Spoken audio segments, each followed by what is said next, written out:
안녕하십니까, 안스테 회원 여러분. 네, 오늘 제가 여러분들께 설명드리고자 하는 내용은 우리를 공격하는 독성 물질들에 대한 내용입니다. 체내 독소를 제거하는 디톡스를 하면 피부가 스스로 회복한다라는 내용들을 전달하고 있는데요. 얼마나 많은 독성 물질들에 노출이 되어 있는지 알아볼 필요가 있다고 생각을 했습니다. 그래서 이렇게 가볍게 정리를 했고요. 설명을 이어가도록 하겠습니다. 우리가 그 환경 호르몬이라고 부르는 것이 있죠.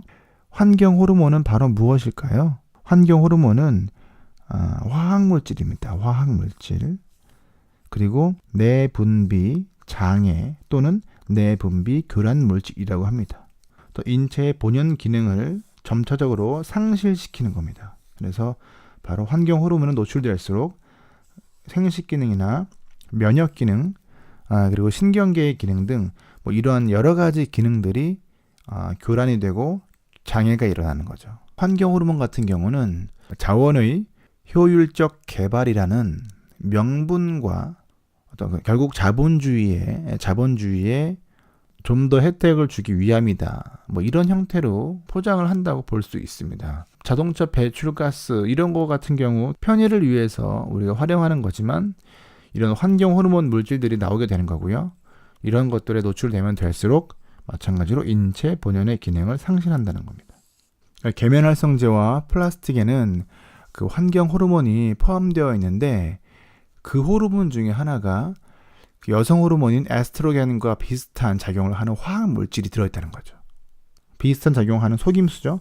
비슷한 작용을 하는 화학 물질이 체내로 계속 누적되는 겁니다. 내분비 장애를 일으키겠죠. 환경 호르몬의 지속적인 누적에 의해서 본연의 기능을 상실한다는 겁니다.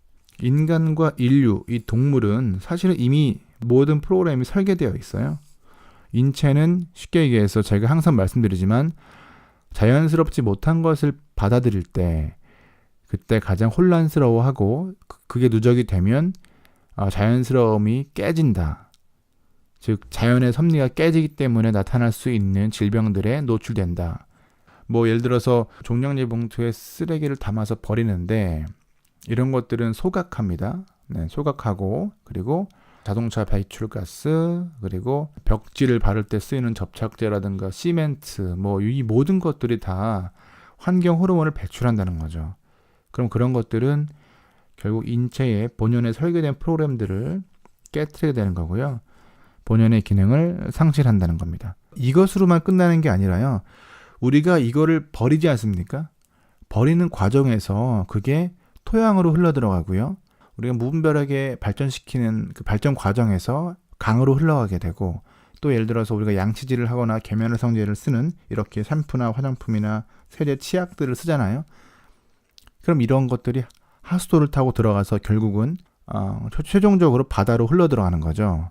그러면은 우리가 뭐 생선을 먹거나 고기를 먹거나 또는 뭐 야채를 먹는다고 하더라도 그 푸드체인을 통해서 다시 인간에게 들어온다는 겁니다. 정말 무서운 내용입니다.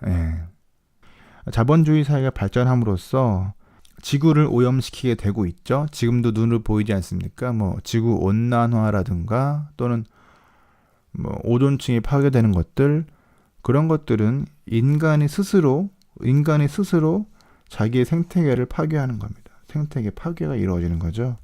그래서 다시 공격받는다는 겁니다. 그렇기 때문에 환경 오염을 막는 건 굉장히 중요하고요. 그것에 대한 대가를 우리가 이렇게 난치성 피부 질환으로 그대로 우리가 대가를 치르고 있는 것입니다.